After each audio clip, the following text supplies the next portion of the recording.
up some viewers before we start talking. All right.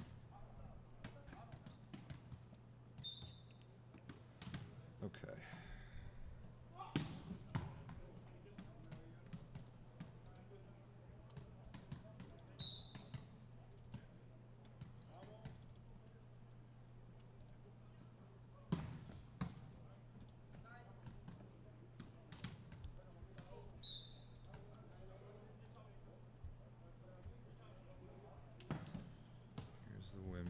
Here's the women's stats. We certainly don't have to go through every match. No. Some of the notable ones. Because upset has to be us over Serbia. Oh, for sure. And Serbia 0-4. Yeah, that's on the rough. list. Basically, I have women's talking points. I got standings: USA 4-0 start, Canada 2-2 start, Serbia 0-4. And also Poland and China 4-0. Oh boy. I think I might drop this. And traditionally, we've played Poland really tough, so those ones are starting not to be surprising anymore. Mm-hmm. Lefty. Who, Herrera? No. This guy in the white with the sleeves. The huge guy? Oh no, he's not the huge guy. No. The guy here. On the far side? No, on the close side, just picked up the ball. He's walking back, bouncing with his Oh. left hand. Yeah, who is that? He's smooth, too.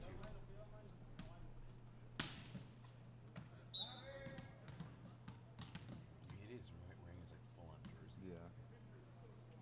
This is a big guy. He's flimsy. Yeah. That was not a good display of arm talent there.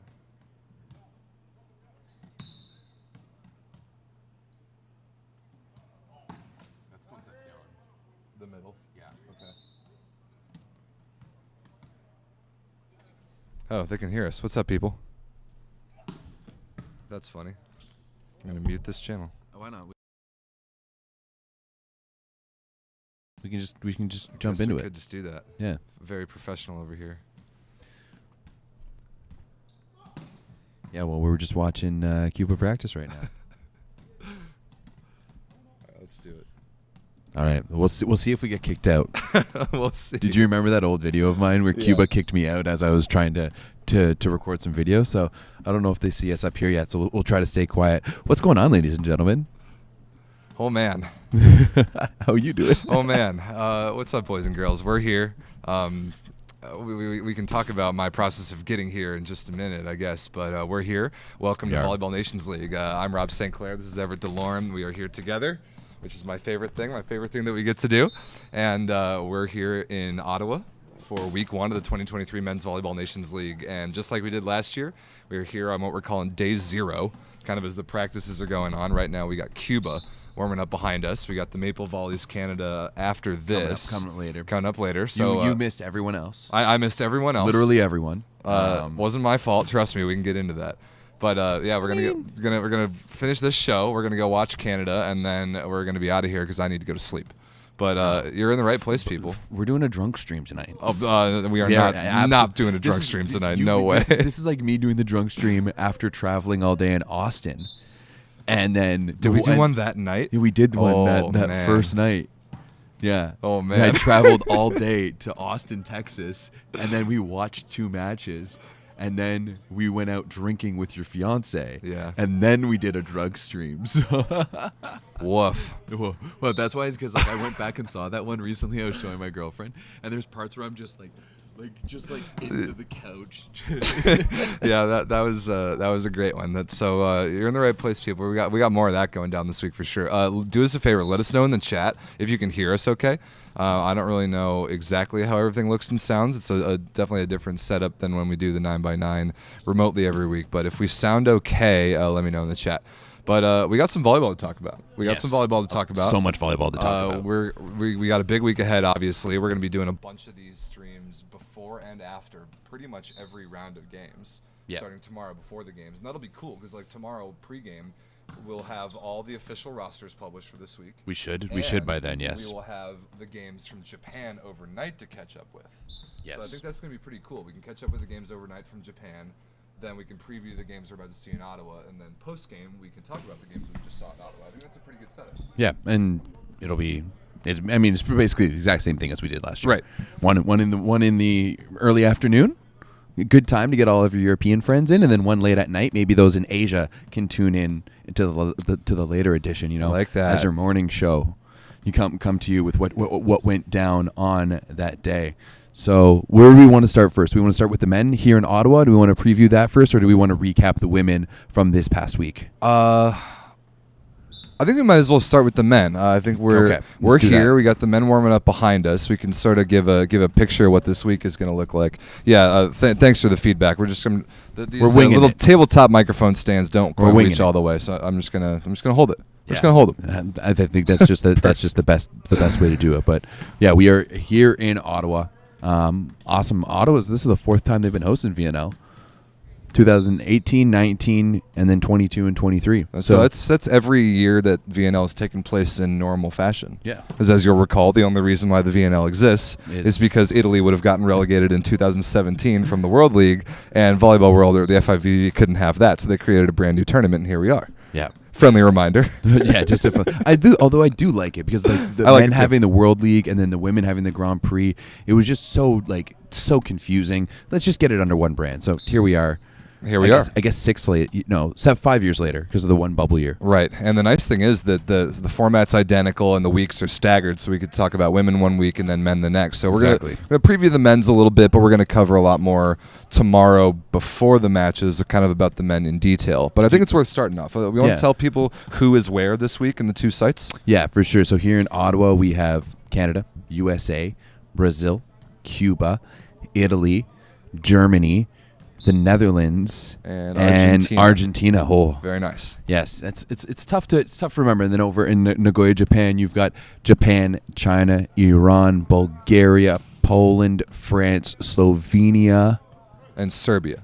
There you go. Hey, that was pretty good. That was off the dome. I was thinking of the other S, and first Slovakia was popping up, but that's not it. Slovakia's not really much in volleyball. No, they sure aren't. So, Nagoya's cool this week because they just had a week of the women. Now they're going to get a week of the men. So at least organizationally, operations-wise, they should have their act together, at least we would hope. But it's also going to be cool for us with the schedule. We're obviously not going to watch very many of the Japan games live unless we're doing the drunk stream. We have it on in the background if we're up that late, maybe if we're up that late, just, Sheeman or whatever, but the best part this year, Everett, is that both your team and my team are here. That is the best part. Last year, is the best part. And then also last year, when we were in Ottawa here last year doing a show at this very spot, the other week, the other site was Brazil, and the matches were going on at the same time. No, they were pretty much at the same time. You're right. And the USA was down there, so now we get them staggered in terms of the time slots, and we get the USA here in the house. Yes. We also get Cuba. I see Rana Cuban Spike in the chat.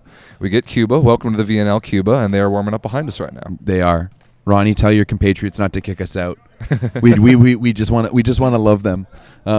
Cuba is out here warming up. Two notable omissions. Obviously, no Robert Landy Simon and no Raomi Alonso, who's traditionally also been their captain when Simon isn't there. So that's actually two big holes in the middle for Cuba this week. So I'm hoping that's something that we can exploit tomorrow night. Well said. So yes. I think tomorrow they will finally officially release a document with all the 14-man rosters. And if you watched our VNL preview, you know the roster rules.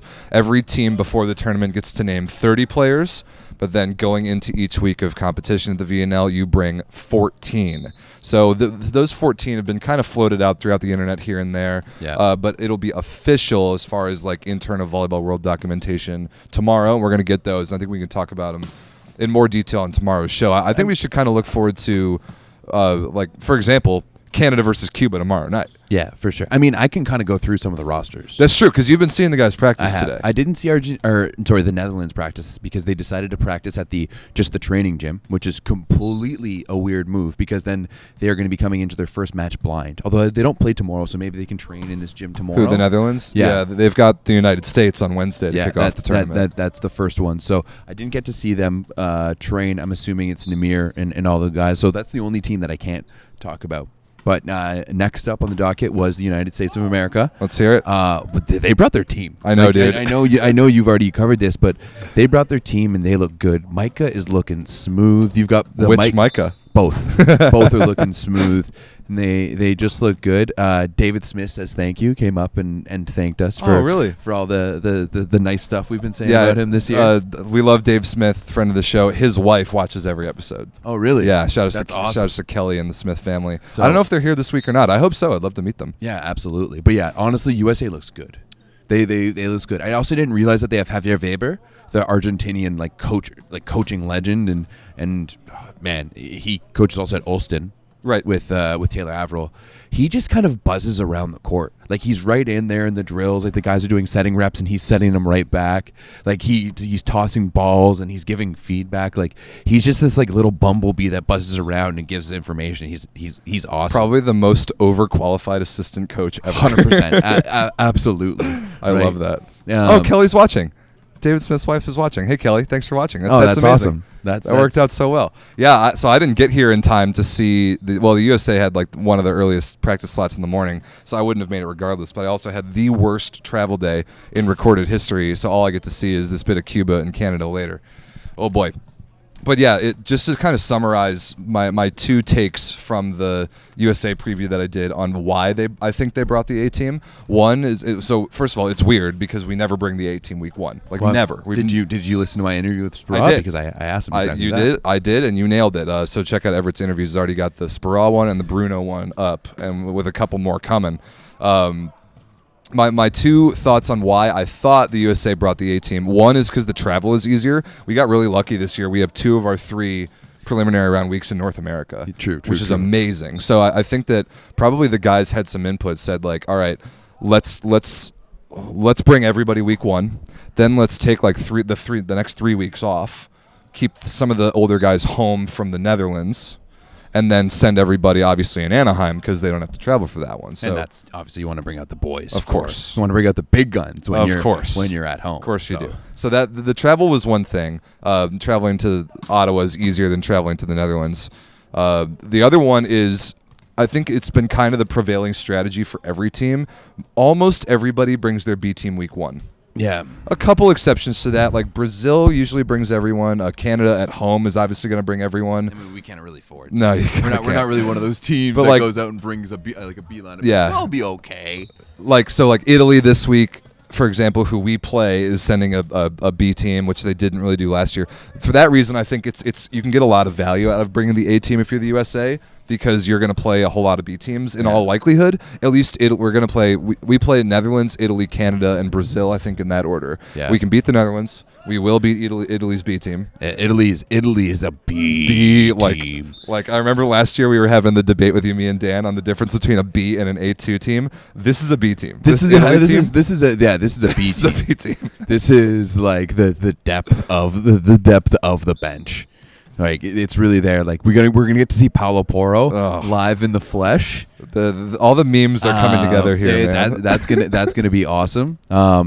They do have Romano and Balasso. That's okay. So that's like their only world championship guys that were even on the roster. Yeah. Okay, so Italy's got a B team, and like for that sort of reason, I like the USA sending the A team because there's a great chance to pounce on an opportunity to win a bunch of games. 100%. I'm not going to go ahead and call it because I've been reverse jinxing the hell out of my teams the past 2 years, including the U.S. women's B team going 4-0 this week somehow, which is crazy. I mean, that was pretty awesome. It was pretty awesome. They did kill and it. we'll talk about that we'll in talk a second. About the women in a little bit. Yeah, I'm not going to go ahead and say, the U.S. men should go 4-0 because that means that there's no way that's going to happen. But I like the approach to bring the A team, and hearing you say that you saw them in practice and they looked awesome. That gets me pretty excited. There does seem to be a good vibe around them. Yeah. It's just like they know the boys are there. Taylor Averill was looking good. Both Micahs were dishing it. I guess the only one they were missing was Jeschke. Right. Yeah, which is a bummer. I love Tom Jeschke. I was hoping to see him. And I was hoping to see maybe why is he not on the roster? Not sure. Oh, that's too bad because I thought he was. So it was good, but Anderson's in full force. Aaron Russell's in full force. David Smith was looking good. our boy Jake Haynes. Oh no, he was. I thought he was looking good. Really interesting that they went with D'Agostino over maybe Briggs, but I can see like D'Agostino's playing professionally and Briggs is still in the NCAA. But yeah, they definitely, the USA looked good. Spraw seemed to be in good spirits. Yeah, he did. And Your they actually interview have, with him was really good. They have Andrea Becker along with them, who's their mental and psych person, and she was telling me that she hasn't been with the team since like 2018. Really? Yeah, I'm pretty sure she went through like maternity leave and stuff and like then that. COVID. And then COVID and stuff like that. Yeah. So I think that's just like her being here just shows how much the USA is putting into this VNL, and they're really going for it, you know? I like that because I feel like we have a tendency to punt the VNL a little bit. We kind of focus on basically only the World Championship and the Olympics are the only tournaments that, from my perspective, we have a focus from the get-go to try and win the thing. Yeah. I think VNL, there are a lot of other goals going on that we're trying to check off. And yeah, winning would be great, but it does seem to me kind of like they're shifting priorities a bit and trying to win this tournament from day one. I also think, you know, in speaking to Spraw, it also comes down to just the ranking points. Right. You know, every week is so important, and every time you lose a game, like for USA to lose a game, being in one of those like top 4 teams, every game you lose is like a minus It 10 hurts. points. Yeah, it hurts a lot. Right? Like you don't get a gimme where it's like you lose a game and it's only like minus 4 or something, because like you lost to a team much better than you. Hell, like there's one time they beat the Czech Republic 3-1 and they got 0.1 points out of it. Or no, sorry, that was Italy. But just to show that that ranking, the ranking system is ruthless. It is. Right? So that's how Cuba's so high, because they just played garbage teams, Mickey all Mouse year. teams all last year. Mickey Mouse teams all last year. So it'll be fun to see them with the big boys. Yeah. Today. So who'd you see after the U.S. this morning?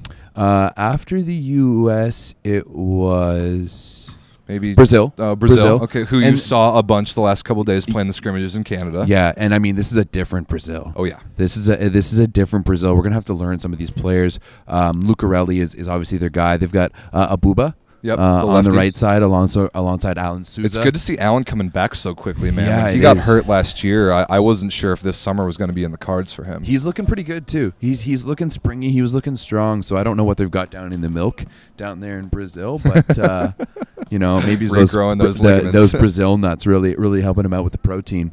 But yeah, Brazil though, like night one, you know, Canada won, and Canada played well. Don't get me wrong. Yeah, they did. But there was also like, you know, I was talking to Dan Lewis, and they made a net violation early on in the second match, and he's like, man, that's like 6 already for this weekend. Like that's way more than you would usually see from Brazil. So I think that there's really some process to be there with that team, and none of the guys that I see coming up are generational level talents, Right. And like that, to be honest, like that's the expectation from Brazil, right? That's the expectation that they're going to pull out a Leao, they're going to pull out a Giba, a Murillo or they didn't or grow Dante. Leal. They stumbled upon him, but they have grown. Yeah. world class players. Absolutely, and we're just not back to- seeing that right. recently. Like it goes back to when you were in Gatineau last year for the Yeah. Pan Am Cup, and they sent basically a U21 team. Yeah. and you said the exact same thing at the time. Like you just didn't see it with any of those kids. Yeah, absolutely. No, I mean, like Arthur Bento is the one kid. Once again, he's here. Like he's on the roster. He's going to get playing time. Right, and he's if you don't know who Arthur Bento is, he's I can- literally Canadian. Yeah.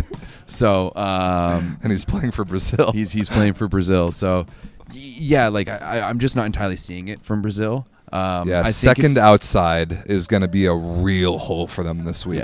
Yeah, they had Adriano in there a little bit, and he was all right. But you know, I spoke to Bruno. You guys can also check out that interview, and he says, you know, it's important to kind of work with these younger guys and work them into the lineup, and you know, like Brazilian volleyball has a lot of depth to it. And I'm sure that's true at the end of the day, but it'll be interesting to see who can pop up for Brazil, because no Isaac either. Yeah, dude, Flavio's looking pretty good. Flavio and though. Otavio is a good middle duo. Yeah. Otavio's good. I think he's played a national team a little bit, but he's been starting at Sada Cruzeiro for years, so I feel good about him. But yeah, I think second outside is a big weakness, and then Allen on the right, just kind of depending on how healthy he is. Yeah. If they have to put in a Booba, I do not trust that. He has a little bit of back wall syndrome, as I like to call it. We'll see. We'll see how Abuba is.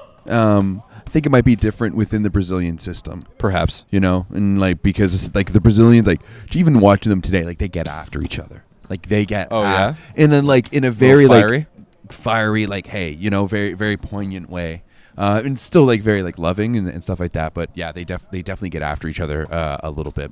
After Brazil, who did we see? We saw Germany. Okay. Germany. You talked to Winiarski, right? Did talk to Winiarski. A little bit of a language barrier between. I think I was speaking way too fast for him. So we'll get that one up shortly. And you know what? This is a bit of a younger team for them. They don't have no Christian Fromm, no Max Gontor. So a few of their guys are missing. But you got Kelly Berda, you got Ruben Schott. Is Reichert the outside hitter? Is he here? I think I saw the roster. so, I think yeah. he is. I mean, the question for me for Germany is Weber is the opposite. Weber, no Weber. Really? Yeah. Oh man. Yeah, that's big trouble. Like if Weber doesn't play or if he's not healthy, I thought I saw him on the roster, but I know that like last year at the World Championship he barely played. I know he was dealing with a bunch of stuff. He didn't play like the first half of the year in Warsaw, and without a legitimate right side banger, Germany looked kind of clueless. But if they have him, like remember last year here in Ottawa week 1, they looked amazing. They did look amazing. They went 3-1 last year. DVV. I'm just looking up because I know their post of their 14 is on their Instagram page. I'm pretty sure. Yeah, maybe it's that one. Yeah, I thought that Weber was on the roster. They've got a lot to post about right now, though. Yeah, here we go. Okay, 20. Yeah, he is on the roster. Weber's on the roster. So, and then we get to say Brema. I'm excited to see him. Brema, yeah, he's really good. So him and Massa in the middle, that'll be good. Johannes Thiele or Kampa. I'm kind of excited and surprised to see Kampa on the roster. Yeah. He's a bro. He was just like sitting by, just chilling. Yeah, we were just chatting with him. Where's Zenger, the libero? What are they going to do with libero without him? That's I gonna don't be know. interesting. Yeah, it is interesting that there's no Zenger. So yeah, I think this German team might. I'm kind of happy we're playing them. You need revenge after that game last year. Yeah, we do need a little bit of revenge on that. So I mean it'll be interesting. But yeah, Germany, they're looking all right. They just strike me as a middle of the pack, kind of under the radar, generally forgettable team until we see otherwise. Yeah. Is that fair right now? 100%. Okay. Absolutely. So after Germany was probably Italy maybe today? Yeah, then it was Italy, and Italy, I mean, this is, as I said, we said it's a very team. It's a B team. Romano and Balasso are the only two guys there. Paulo Porro is probably going to be the starting setter. I would say is Foloski the other one? I guess so. Blonde kid. I don't know. Okay. I couldn't tell you. I probably should know, but I couldn't tell you. Ronnie in the chat says, ask the Cuban coach, how many players do you expect to defect this week? That's tough. Ronnie, we actually need your help to tell us a little bit more about some of these dudes. We'll get to Cuba in a minute, but they're going on behind us, and since the rosters haven't been officially released, there's some guys that we don't know. So we expect Ronnie to contribute in the Discord. Plug for the Volleyball Source Discord. Yes. Join that thing. Stop fighting about politics in the Discord. Oh boy. Anyway, back to Italy. But back to Italy, it's crazy too watching every other team come in, and the USA comes in like pretty lackadaisical. They're playing music, they're joking around, they start playing short court, they play it around, whatever. And you see Germany come in, and they're all doing activation stuff, and they're very regimented, but they're still playing music, and there's good vibes. Italy comes in, dead silence, no music. They're just there's barely any talking, and if it is, it's like kind of whispers, and they just go through everything so quietly, and their ball touches are just so quiet. Like, I wonder if that's something they practice, like as like 14-year-olds, and being like, we want the quiet on gym. The ball. And it's just like, how are you hitting the ball so hard, and you're not getting that like that thump from it, and it just sounds so perfect every single time. It's so quiet. I remember feeling that exact same thing watching them practice last year. Yeah. That their ball contact was silent. I didn't understand how that was possible. But, I mean, this is a different strategy from Italy. I mean, we saw them last year roll out Gianelli to literally every game. Yeah. And now... My feeling that was kind of Gianelli's call. And that's just completely like on like my own like gut feeling, and just being like, I want to play him, like being like, I want to play everything. And I think after this past year and everything, that like they've gone for deep runs now in every tournament with Italy, and like he's gone for deep runs with his teams as well. He needs a bit of a break. Yeah. Like, because he looked gassed by the end of this season for sure, right? And didn't help Perugia at times. So no, not at all. So who does Italy play this week? I know they've got the U.S. They've got Argentina first. Okay.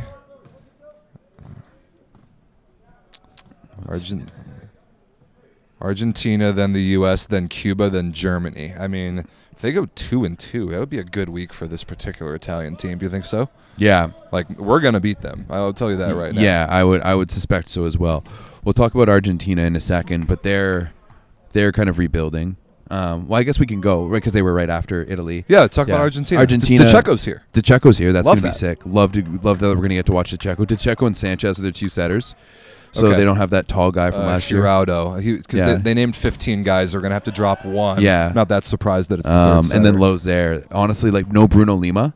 No, he's here. I saw him. I saw him walking around downstairs okay, just as we were getting ready to set up here. I was to be honest, most of the time Argentina was practicing, I was waiting in the car for you. Picking my dumb ass up from the airport. Basically. So I man. didn't really get to see them much, and I didn't talk to the coaches. So I think Argentina is going to be a little interesting. I'm hoping we get to see Armoa a little bit more than we did that last kid. year. Remember him from from last year? That was exactly the question I was about to ask. He looks physical this year. Yeah. He looks like he got bigger.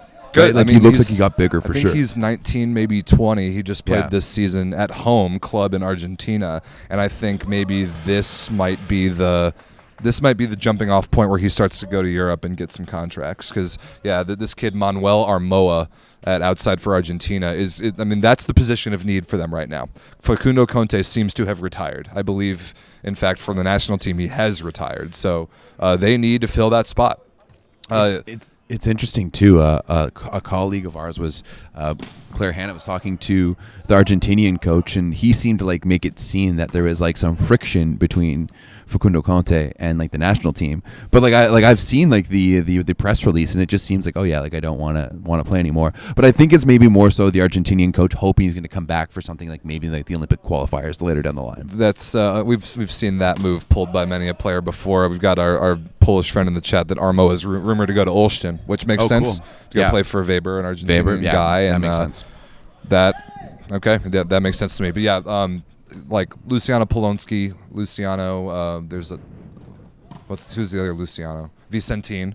Yeah. And then Luciano DeCecco. They have literally three guys named Luciano. Two of them are outsides, and then Armoa, probably Palacios, I would imagine, is on this roster. Yeah. So yeah, outside is the question for Argentina for sure. And then I remember being here last year, like wondering, because they've always been a really good side out team. Yeah. They pass the ball well. They're in system. Bruno Lima is a really good scorer, but where are they going to get break points from? Last year, they really struggled to manufacture points on their serve. They didn't serve overwhelmingly tough. They didn't block an overwhelming number of balls. So they're going to have to figure out a way to beat teams that way. Yeah, it'll be interesting. I mean, I think, I don't want to say too much, but maybe I think that Argentina is not going to be as strong. But maybe that's just because I'm hoping over here because we do terribly against Argentina and we play. Yeah, Canada has had a huge kryptonite problem with Argentina in the past 5-6 years or so. Yeah, we don't need to get into it into it too much. So after Argentina is Cuba, and they're warming up behind us, and like Everett said, they're missing both their top two middles, but they've got Lopez, they've got Yant, they've got Margarejo, they've got Herrera on the right side. So those four wings right there can be world class. Gutierrez. And Gutierrez. He was at Latina this year. Yeah. So as always with Cuba, it depends on who's setting them the ball. Yeah, and it looks like they've got Goide. And how do you say that? Goide? It's Taboada and Taboada. Goide? Yeah. Goide? Is that it, Ronnie? You tell me. So yeah, like they've got the guys. It'll just be like what they do down the middle. But let's be honest, Cuba doesn't really use their middles all that much, unless it's Robert. But even when it's Robert Landy Simone, they still don't set them enough. They still don't set them. God, I remember watching them last year at the World Championship, just losing my mind about how little they were setting the middle. It drove me crazy. Yeah. So we'll see what we can from Cuba, but I'm excited for tomorrow night. Like that's gonna be a good one. Canada versus Cuba tomorrow night is gonna be electric. And talking to some of the players too, I almost think that they feel like that might be the most important game this weekend, right? Because the reality is that like to be relevant. Here comes trouble. Oh my goodness, if it isn't Two Jacks from the Discord walking up with literally our stream on his phone. Hey buddy. Great to see you, man. Oh, what a disaster. Come around, come in the shot. Come on. Am I live in here? Yeah, we're live. Ladies and gentlemen, the triumphant face reveal of Two Jacks himself. What's going on, everybody? Welcome to VNL. Welcome to VNL. We had hearing some insight from your refereeing perspective on some of the mayhem around the new challenge system. Oh boy. There was, well, I think anyone who was watching probably saw that there was some inconsistencies in calls that were made and videos that were shown, and the calls were right. The calls were right every time. The videos that were shown.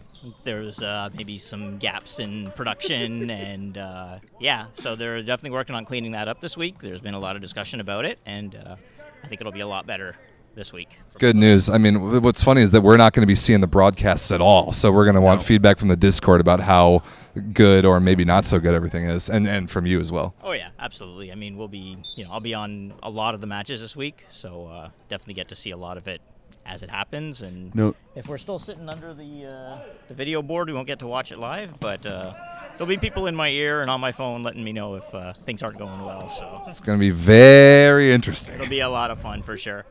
Dude, great to see you. Going to be a good week. Take care, guys. We're going to try and cram the rest of this in the next 15 minutes before Canada starts. And I think Were you interviewing from Cuba? I don't think we're going to. Do you want to do an interview with Cuba? I don't know. Do any of the, my Spanish is passable at best. Not good enough to conduct an interview. Not good enough to do an Ronnie, interview. this is where we need you. Yeah, Ronnie, why aren't you here? Ronnie. Thanks, Ryan. We'll see you in a minute. That was awesome. Yeah, that was dope. Walking up with the stream on his phone. What a legend. Yeah. So, what were we? We were talking about Cuba. I mean, I Cuba's think Cuba. Cuba's Cuba. We know what to expect. I think we just can't let him off the hook. I think that's enough said. I mean, we're going to see him tomorrow night. Canada versus Cuba. Obviously, it's a fun matchup, but it's a huge style counter too. Oh yeah, it's going to be great. I think I'm really stoked to see us in actual action because it was looking good. Okay. It made me feel good. It made me feel much better than when we did our preview last week. Dude, I was thinking the same thing watching Canada play Brazil. I'm like, we were kind of trying to dance around using the R word with Canada. Yeah. And now with just watching those two matches, I don't really see that anymore. And so let's talk about Canada. They're about to warm up behind us. Yeah. Everett, you did the preview earlier today on the Canada men's team. You unveiled the 14-man roster. Luke Herr is the starting setter, and Landon Curry will be the starting libero. We think. Yeah, that's from everything we've seen. I mean, we went with pretty much the same roster and the same starting lineup for both matches, and pretty much it was that with Mar and Hogue, that was to be expected. Van Berkel and Demyanenko, who got the start in both the matches. Ryan Sclater on the right side, but Luke Herr setting the team, and Landon Curry at libero. First, I want to talk about Landon Curry out of Vernon, BC. He currently plays, or just finished up playing for the Alberta Golden Bears. He was originally at Thompson Rivers and then switched over, which I think was a genius idea. I remember seeing him for Thompson Rivers years ago and being like, oh, that guy, like I just like the way he moves. I like the way he passes. Good libero. And when I heard he had moved to Alberta, I was really excited for him because I knew that you're just taking that step forward, and you could really see like he looked really good in those scrimmages. I think last year we saw Justin Louis maybe crumble a little bit underneath the pressure, and like we've seen him play for Stanford, and he's quite good for Stanford, and he controls the court. But the speed he couldn't really handle with, which. Once again, it sucks. I really like Justin. I've watched him progress since he was a young kid, 14U. But right now, I think this is Curry's job. Just the way that he went out there, how tenacious, how he was, how focused he was. The fire impressed me. Yeah, there's that different. I think Justin might read a little bit better than him, but that competitive fire that Landon has, and his like steadfast focus on like exactly what's happening, like even balls that are going out, just watching how the way he moves, how he spots them, like his eye discipline is really good, and just the way he's moving in general, I was really impressed. So I think Landon Curry is the guy. Like a lot of shades of Blair Band. Okay. A lot of shades of Blair Band, who is not on this roster this summer, unfortunately, or for VNL anyway. Hopefully he'll be here. We saw him here in Ottawa last year. Yeah. And then of course the other guy, Luke Herr. So this is a guy, remember, I told you about last year after Pan Am Games in Ottawa, or in Gatineau, just across the river. And I was blown away by his performance with the B team last year. Now, I'm not sure if you guys have seen my preview, you might have heard this, but Herr was not supposed to be a member of the A team. Yeah, you got to tell this story. So he was not supposed to be a member of the A team, and one of the two A team setters, because they had already designated basically Luke Herr Brett Walsh, and Max Elgert to the B team. Those guys were the 3 nominated for the B team. It was pretty much decided that Blankenau and Derek Epp were going to be the 2 setters for the A team. So apparently what happened is that they called up her and was just like, Blankenau is going to be here a little bit late. We just need someone to come into the gym and be a body. But once he's in, like, you know, you'll be out and you can't practice with the A team, like, because we're keeping it limited bodies. And when he shows up, Blankenau turns out he wasn't late. And I'm not entirely sure if it was Blankenau, like it might have been Blankenau or Derek Epp. It was one of the 2. Anyways. And so he wasn't supposed to be practicing, and he was just kind of on the sidelines, just doing setting reps. And Samuel Vuo saw him and was like, Luke, come take some reps, and brought him into the practice. And then he started both those games and played the majority of both of those games. Against Brazil, and looked really good. Looked really good. I said it this morning. When I watch him on the film afterwards, there's shades of TJ. There's a lot of differences, but there's shades. There's a few times that I look up, and I'm just like, is that, you know? I don't know if it's the hair, if it's the body posture, there's something. That's high praise. And yeah. I can't wait to see him because, I've seen him from the Volleyball Source baseline highlights, of course. And he looks fantastic. I really like I think the ego fit or lack thereof, I think is exactly what Canada needs, like the mentality at the setter position right now. I've had guys on the team tell me that his presence, his sets are their favorite to hit. Right, and as I said last year, I remember saying he sets pillows. They're just so nice, soft. And you know, I had another guy tell me that he gives good energy to the ball. So all of a sudden, that puts Canada in a situation where they had to drop to Jesse Elser got dropped. Yep. He'll be down with the B team, and then Derek Epp will also be offered a spot on the B team. It's unsure if he's going to be taking it. So, but coming into night 1, it's really interesting to see someone completely out of left field come in and now the starting setter of this program. You know, new coach, new setter. I feel like there's going to be a good vibe around things. I'm excited to see them. We're about to see their practice in about 10 or so minutes. I bet the guys are probably shuffling into the gym here pretty quickly. The last position I wanted to talk about, because I think middle and outside, we know we're getting at those 2 positions, and you talked about them in your preview. I want to talk about opposite. I think that Arthur Schwartz should start over Ryan Slater. Slater was looking really good, right? Arthur Schwartz literally won that 4th set. He did. He night 1 from the service line alone.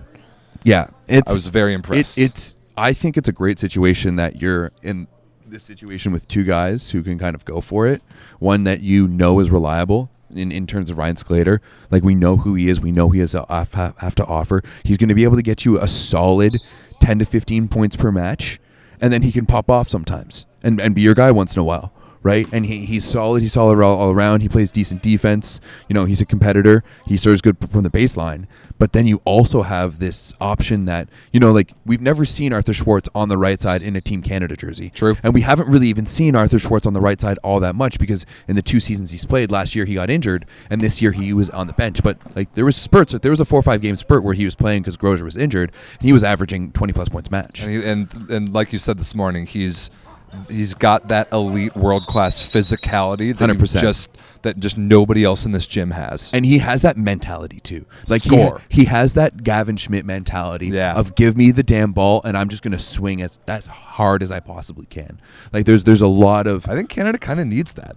100%. Absolutely. And that's why I kind of want Schwartz to start, because I think without him, when you get a Slater game where he barely cracks double digits, that is when I think you see Stephen Marr try and put the entire team on his back, and that can go one of 2 ways, and not often does it go all that good of a way if he's trying to do too much, because as good as Stephen Marr is, he's probably the best all-around player on your team. He's human. I don't know if he can't carry the entire offense by himself. I like Schwartz for that reason. Yeah. And maybe if he's bad, then you put Slater in. But if it were me, I would start Schwartz and have him on a mildly short leash instead of the other way around. I'm really hoping that there's that open communication with Marr and Samuel Vuo, because he's going to shoulder a big load. And he's already shouldered a big load this season, right? He was like one of the main guys in Monza having one of their best seasons ever. And now he's going to be prepping for another one. Like, he's re-signed to go there. So and this is a long summer too with the other events that are going on. So I'm really hoping that we see, Stephen Marr be given some grace and maybe given some time off. I think Brody Hofer needs to get in there. Yeah, and I think Melser. I think we've made this mistake in the past too with guys like Stephen Marr and Lepke, where we've had these really strong guys come out of U Sports and have really big impacts professionally, but we don't necessarily bring them into the national team fold right away. For a long time, Marr was still playing behind like Gordon Hogue, and like even up through Tokyo, right? Yeah. When it's clear that Marr was one of the best amongst the three. So I think we really need to get Brody Hofer in there because he's that next guy up, right? There's no Eric Lepke. He's still dealing with the infection. And from what I hear, he knows what it is now, and we know what's wrong. But it's just time to fight Fix it. Like okay. that's a big step. I mean, I feel like a broken record. I'm pretty sure that's what I said back when I did my podcast with him like 4 months ago. And then also no Riley Barnes, no Barncat, who made a return to this team last year. I mean, no surgery is minor, but he did have a not incredibly significant surgery, but surgery nonetheless. Yeah. So there's definitely some holes on the left side there, and I'm really excited to see Brody Hofer. I think Brody Hofer is going to get like serious minutes. Good. And we're going to see splotches of Matthias Elser, but mostly I think we're going to see Matthias Elser play that serving sub and back row defense role, which I like. Right. He's got a great arm. Yeah. He's young. He can come off the bench. And and apparently his serve receive and ball control in practice has been ridiculous. So we're about to see. And this is apparently what Samuel Vuo really wants and appreciates is ball control. So yeah, it's gonna be fun. I'm excited for what I'm going to see. Like more excited than I thought it would be. Yeah, I agree. I was worried about Canada, and now I'm not nearly as worried about them. And I hope they go 3-1 this week. Yeah, no, I think we can go 4-0. Yeah, I was joking. I don't think so. Bra about that at the end of our interview. I was like, I'll be cheering for you, except on Saturday night. Except on Saturday. Same with me for Canada. Yeah. That's the way she Stephen goes. Marr gave me a hard time in an interview about that last year, about Canada being my second favorite national team. He didn't like that very much. But all right. So that's it for the men. I think we should talk about the women a little bit, and then just kind of let the people know what to expect from us this week. 100%. But I think we definitely got to catch up with women's VNL, because the last show we did was on last Wednesday during the day. Yeah, and we had just barely started women's VNL, but now we are done week 1, and man, what a week it was. 3 teams remain undefeated after week 1. United States of America, which, given the roster they threw out there, I'm somewhat surprised. Thrilled. Very, very similar to what happened last year with the men. Thrilled. China and Poland. Poland should have been 3-1. We should have beat Poland. We were up 2-1 with like a 4 or 5 point lead in the fourth, and it just all imploded. Like heroic effort there by Alexa Gray, picking up where she left off in the Scudetto finals in the Lega Volley Femminile with a 37-point performance right off the bat. But Poland, otherwise, was good, and then China also going 4-0. Yeah, China had an easier week, but it was the 5-set upset against Brazil, like night 1, that was their defining win for sure. But then after that, they beat Germany, Netherlands, and Japan. In Japan is a good win. Yeah, Japan. Yeah, that's a good win. Japan is a good win, especially that there's always that rivalry between Japan and China. So yeah, overall a pretty good week of first week of the Volleyball Nations League. Yeah, the United States women were a huge pleasant surprise. I loved the play of these young outside hitters, Khalil Lanier, Avery Skinner, Ronnie Jones-Perry, like with no national team experience, really came in and played great. To beat Serbia, I know Serbia had a rough week. Serbia going 0-4 was extremely surprising, but still beating that Serbian team, and then even better, beating Turkey in Turkey. Huge. Even in 5, I don't care. We went 4-0, and 3 of the wins were in 5, so we only have 9 points. Doesn't matter. 4-0 with that particular roster against those opponents is an amazing first week for the U.S. women. I am really, really happy about it. Yeah, it was a big show for you guys. You guys really showed up and balled, and I have to admit it. On our side of things, you beat Serbia. We beat Serbia. That's awesome. It was somewhat frustrating because I feel like we, in the moment, on paper, we're not really slated to beat Poland, but we've played Poland tough. Yeah, there's two teams that we've played tough who are higher than us, and that's Poland and Serbia. Right, that's actually our second win in a row against Serbia because we beat them last year in the VNL as well. Wow. So that's pretty big. We play both of those teams tough, and generally we typically play Thailand pretty tough too. We beat them last time we played them at the World Championships. So for me, it's tough not to look at what happened in the Poland game, what I know we can do against Thailand when they just had a loss of Japan as well. To not think of we could have been 4-0 as well. Honestly, it could have. It's not that far a stretch to say that Canada could have been 4-0 in the first week of the women's VNL. It's not that far of a stretch at all. And I mean, you caught Serbia on a really bad week, like 0-4. I mean, we were talking when we did the show on Wednesday that I wasn't going to panic about Gudetti and Serbia after the first loss, but after 4 losses. My panic dial for Serbia has gone from 0 to maybe like 1.5 out of 10. Especially since this is the more or less the same roster that won bronze last year in VNL, exactly. Right, and like this isn't like, oh, we don't have Boskovic. Like, no, this is a team that knew how to ball out. I mean, they were pretty average throughout the group stage. Remember, they did have to upset your United States in the quarterfinals. Boy, do I remember to get there. But yeah, I was expecting a little bit more from them in week 1. Being the defending world champions and having the run that they did last year as well. But got a comment saying Gudetti threw his tablet in the game against Canada. Yeah, awesome. Yeah, it was frustrating. Just like no one else could score. And I think for Canada in week 1, like there's obviously the first one, like Alexa Gray was a beast. I think she had what is it, 83 points, or no, 81 points. Good for 4 4 matches. That's huge. Yeah, 81 points. Yeah, good for 4th so far in scoring. She was absolutely massive, but we really need to pick it up. I mean, Hillary Howe was the next best one, and she had 56 points, and got 24 of those in the last match against Serbia. She was really good. She was really Serbia, good, but not as good against, like, I'm looking at the Thailand stat sheet, and just like, oh, that was honestly, I'm glad I didn't watch that game because it seems like it was probably if really I had frustrating. woken up after working the night before late and woken up super early to watch them get thumped by Thailand, I would have been mad. Yeah, I would have been sour the rest of the day. Kind of like me right now after this travel saga. Yeah, but you're here now. That's true. It's not like the sting of a loss that like just stays with you. Like you're here and like everything's good in the world once again. Crush it. So yeah, it was just overall a little frustrating. I think a few bright spots. I think Lane Van Buskirk came in and did a really good job in place of Jen Cross. Her and Hillary Howe are tied for 6th right now in blocking, both with 11 blocks apiece. Oh, solid. Yeah, so both of those pretty good. And then Emily Maglio was one underneath them tied for 7th with 10 blocks. Sorry, so stuff blocks. Yeah, I should say. blocks. So I thought our defense was pretty good. Both Casey Jost and Julia Merman did a pretty good job. And the best news of it all is that we get Kira Van Ryk back next week, and she should be in Hong Kong. Yeah, they'll be in Hong Kong. Hong Kong or Brazil, whichever one. They're in Hong Kong. She's going to be in Hong Kong with the team. So I think that is massive because that kind of fixes the question of that hole that we've had on the right side that we've kind of just stuck 4 different bodies in there.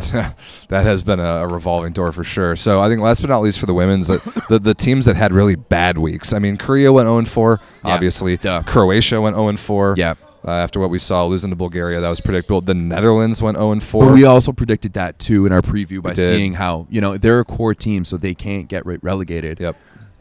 There we go. The boys are coming in. Here comes Team Canada. Let's go. And then Serbia, obviously a really bad week we talked about, but Italy as well, 1-3 with their B team, and they didn't look very good. But even Bulgaria has more points than Italy. Yeah, but they had a tough schedule. Like, who did they have to play? Like, they had to play USA. Yeah, they made that miracle comeback to beat Thailand on day 1. That was their only win. Then they lost to Poland in 4. Lost to USA in 5. And then they lost to Turkey. They got 3-donged. So you have a tough schedule. Tough schedule. Right? That's the toughest schedule of any team, I'd say. Probably. Right? So, and you've got a B team that's really young. That's not to be, that's kind of what's similar to what we're going to be expecting from the B team here with the men. The Italian B team? Yeah, 100%. Totally. Right? Like, as you said, I think a 2-2 result would be very good for them. People talking about one of the new Serbian outsides, this Uzelac character. I thought she was pretty good. She was all right. She's probably 19, 20 or something like that. She was young, so she was one of the newcomers to the squad, but she was all right. Yeah. I mean, I would expect like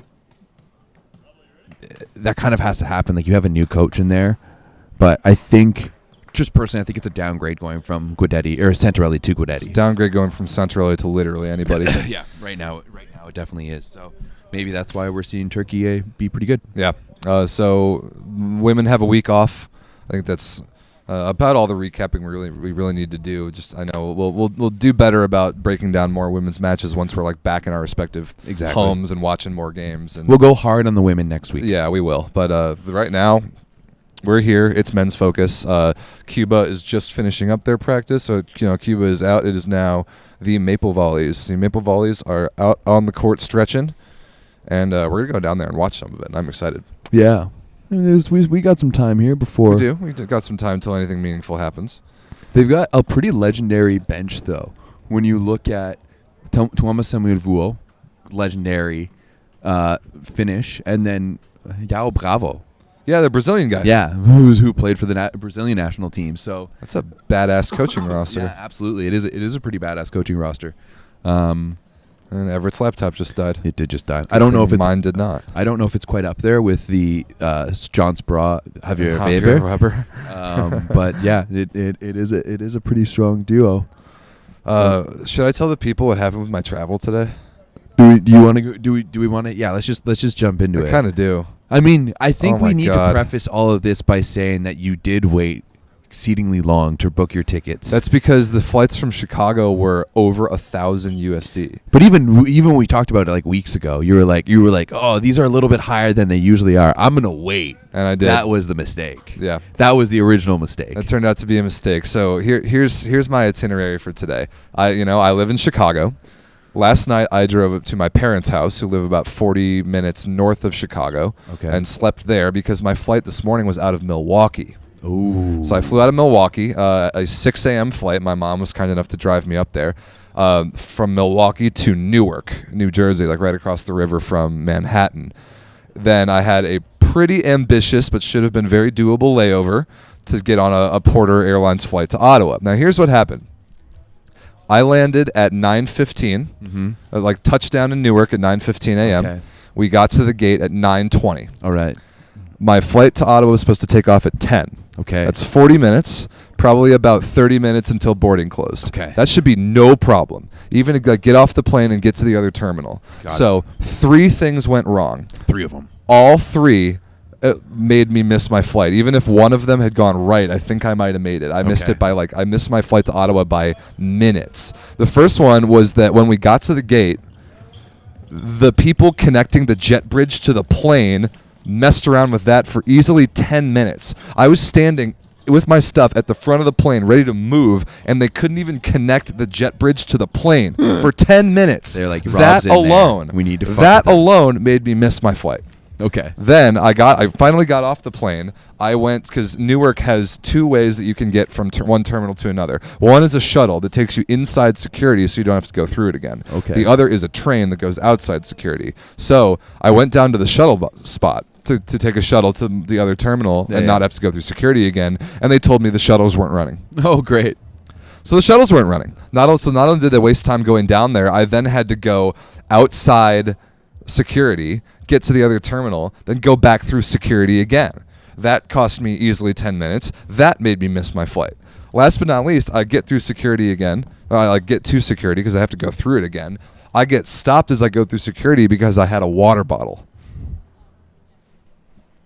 They took you might be a terrorist. They took easily 5 minutes to sort that out because I had a bottle of water from my flight that I shouldn't have even had to go through security again, and I barely got through, sprinted to the gate, and missed it by less than 5 minutes. So then I had to fly to Toronto and then to Ottawa, where they almost lost my suitcase. Yeah, but you did get to fly into Toronto City Centre, which, as we've discussed, is a wonderful flying experience. It was a nice flight. And you can show up to that because it's so small. You can also show up to that airport half an hour before your flight departs. Well, and still go on. So I've been traveling for over 12 hours at this point. I'm finally here, and I think that's enough of my complaining on the subject because I made it. But that was the most annoying travel experience I've ever taken part in. Well, Maple Volley is about to get it going here. All right, I think that might be our cue. Yeah. Is there anything else we want to talk about? I think we should talk about like kind of what we're going to do every day. So tomorrow, when's the first game tomorrow afternoon? 4:30. 4:30 local? Yeah. Okay. So what we're going to do is we're going to go live, probably down courtside, at some time before the games every day. Where we'll preview the games, and then we'll talk about the games overnight in Japan.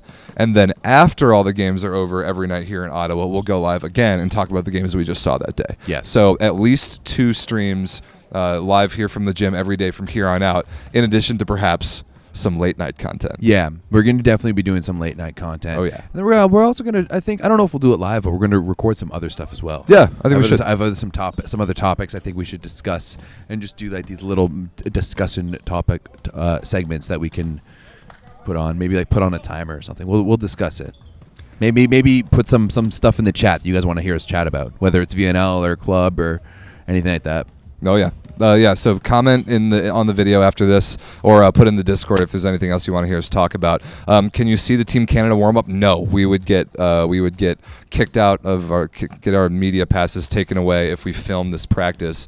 Yeah. Instead, you can go watch the baseline highlights from the scrimmage that we have posted. Yeah, I also have to post the other matches once too. Once we get better internet, I have to finish those. Well, we have good internet back at the Airbnb. True. Yeah. We've got a dope Airbnb, actually. We do. I'm excited to go hang out there. But, yeah, that's going to just about do it for us today. We're going to go down and hang out with the Maple Volleys. We'll be back tomorrow before the games. What's the first game? Is it Italy, Argentina? Yeah, Italy, Argentina. We're at 4:30 and 8 tomorrow. Okay, 4:30 Eastern tomorrow is first serve of that. So let's call it like maybe 3 or 3:30 Eastern-ish. Yeah, I'd say we'd want to aim to do it before the hour warm-up hour mark. Yeah. So stay tuned to the Discord. I know the schedule for streams this week's going to be a little bit weird. So get in the Discord. The link is in the description for the Volleyball Source Discord, and we'll post every link we have in our live streams before we go live. But also, honestly, it wouldn't hurt if you click the bell icon to get notifications here from the YouTube channel. I know that's like the cringy YouTuber thing to say, but that might actually help you get notified when we go live. So that might be the best way to follow us. And also my Instagram at rstclair1. I'm going to be posting a bunch good amount of USA stuff for sure is going to be on my Instagram, like some interviews and some reaction reels and just some clips that we take during the games. But yeah, it's going to be a good week. Be a real good week. Alex fan, I do know what Pursuit Volley is. Great organization run over there. I believe it's Ken McLaughlin who runs Pursuit Volley. Yeah, I was just talking to Alex yesterday, actually. It's basically like a men's team that comes down and plays U.S. events. Ronnie, I have a question for you. Why do you switch accounts so much? Bro, you've used 2 different accounts in this video alone. After the games, we do a live. Yes, we will go live before and after every. Oh wait, now Ozzy Tragic has a question. No, we're not going to do a live stream after each game, just after the last game here in Ottawa. That would be too much. That would be way too much. Yeah. So, yeah, before every game in Ottawa, we'll react to the Japan games from the night before and preview the games we're about to see in Ottawa. And then after all the games every night in Ottawa, we'll go live to talk about them. For sure. Okay. Ronnie, what are we betting for this game tomorrow night? Yeah, you guys got to figure out a wager. Everett, you and I have to figure out a wager for Saturday night. We could maybe do a little national anthem bet again. That might be fun. I feel this is bad because I'm on both ends of these wagers. Yeah, you are. Right? Like, well, we don't play Cuba this week. I think we play them in Anaheim, so I'll make a bet with Ronnie for that one. Okay, fair enough. But that's heavy on me this week, right? I've got a lot of pressure. You're the host. I'm hoping Canada is on display for the world. I'm hoping these boys show up for me. Well, let's go pick their brains. Let's go chirp them during practice and see what's going on. I don't know if we're allowed to, And things were very easy to, I know that we could do that. Well, at least we can go down and watch. Yeah, we're definitely going to go do that, but I don't know how talkative I'm going to be just yet. Fair enough. All right, people. Thanks for watching. Good stream. Actually, amazing viewer numbers for it being so last minute. And welcome if you're new. Yeah, we've got almost 400 new followers in the past few days. We've been averaging well over 100 new followers a day. So yeah, that's incredible. If you're new here, welcome. This is what we do. That's right. A lot. So I'm Rob St. Clair. This is Everett Delorme. We are out of here. We're going to go watch some Canada. We'll be back tomorrow early afternoon before the first games of VNL. Get stoked. We'll see you in the Discord. Join it. Links in the description. Peace.